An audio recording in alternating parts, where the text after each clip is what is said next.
બનાસકાંઠામાંથી ગાંજાનું વાવેતર ઝડપાયું છે। પોલીસને બાતમી મળી હતી ત્યારે પોલીસે કાર્યવાહી હાથ ધરતા ગાંજાનું વાવેતર ઝડપી પાડવામાં આવ્યું છે। બાબરના વાવડી ગામે ખેતરમાં ગાંજો ઝડપાયો છે। પોલીસે બાતમીના આધારે તપાસ હાથ ધરી હતી। ગાંજાના છોડ ખેતરમાંથી ઉખાડીને કબજે કરવામાં આવ્યા છે। ખેતર માલિક સામે કાયદેસરની કાર્યવાહી હાથ ધરવામાં આવે છે।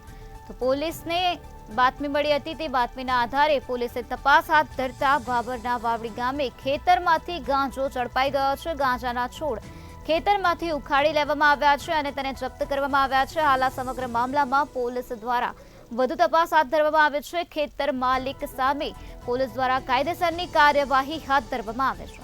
તો બનાસકાંઠાના બાબરના વાવડી ગામે ખેતરમાં ગાંજાનું વાવેતર થતું હતું ત્યારે પોલીસને આ બનાવ અંગે બાતમી મળી અને પોલીસે હાલ આ સમગ્ર મામલામાં વધુ કાર્યવાહી હાથ ધરી છે। આજ મુદ્દે વધુ માહિતી આપવા માટે આપણી સાથે સંવાદદાતા પ્રકાશ ત્રિવેદી જોડાઈ ગયા છે। જી પ્રકાશ, બનાસકાંઠામાંથી ગાંજાનું વાવેતર ઝડપાયું છે, શું છે વધુ વિગત?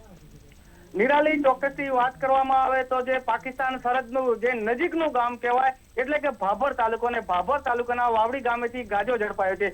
ભાભર પોલીસને બાતમીના આધારે વાવડી ગામમાં જે ક્યાંક ને ક્યાંક જે ખેતરની અંદર ગાંજાનું વાવેતર હતું એની બાતમી મળી હતી અને બાતમીના આધારે ઇન્ચાર્જ સીપીઆઈ ડીસા સહિત કાફલો ઘટના સ્થળે પહોંચીને મોટી માત્રામાં ગાંજાનો જથ્થો ઝડપી પાડ્યો છે અને ભાભર વિસ્તારમાં સમગ્ર આવી બાબતને લઈને ચકચાર મચી ગઈ છે। પોલીસે ગાંજાના છોડ ઉખેડી અને ક્યાંક ને ક્યાંક વજન કરી સીલ કરીને આગળની કાર્યવાહી હાથ ધરવામાં આવી છે। અહીંયા જો વાત કરવામાં આવે તો બનાસકાંઠાના સરહદી વિસ્તારમાં અનેકવાર ગાંજાનું વાવેતર પકડાઈ ચૂકી છે અને પોલીસે અનેકવાર પકડી ચૂકી છે।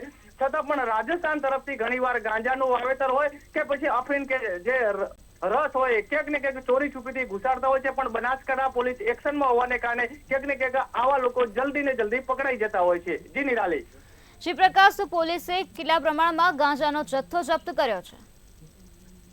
નિરાલી, ચોક્કસથી વાત કરવામાં આવે તો હાલ જે ગાંજાનું છે, ગાંજાનું જે વાવેતર પકડાય છે એનું જે વજન કરવામાં આવી રહ્યું છે અને વજન કર્યા પછી કેટલી માત્રામાં ગાંજો પકડાયો છે, કેટલી કિંમતનો છે એની વિગતો ટૂંક સમયમાં જ પોલીસ જાહેર કરશે। હાલ ક્યાંક ને ક્યાંક આ પ્રોસેસ ચાલુ છે।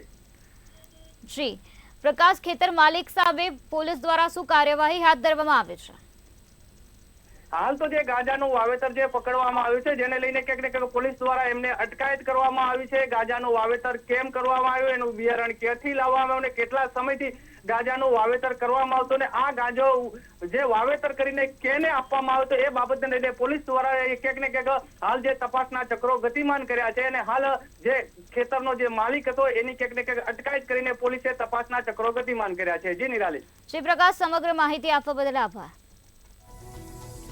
પોલીસ દ્વારા હાલ આ સમગ્ર મામલામાં વધુ તપાસ હાથ ધરવામાં આવી છે। બનાસકાંઠામાં બાબરના વાવડી ગામે ખેતરમાં ગાંજાનું વાવેતર કરવામાં આવતું હતું ત્યારે પોલીસને આ અંગે બાતમી મળતા પોલીસે તપાસ હાથ ધરી હતી અને પોલીસે ગાંજાના છોડ ખેતરમાંથી ઉખાડી અને ગાંજાના જથ્થાને જપ્ત કર્યો છે અને વધુ તપાસ હાથ ધરી છે।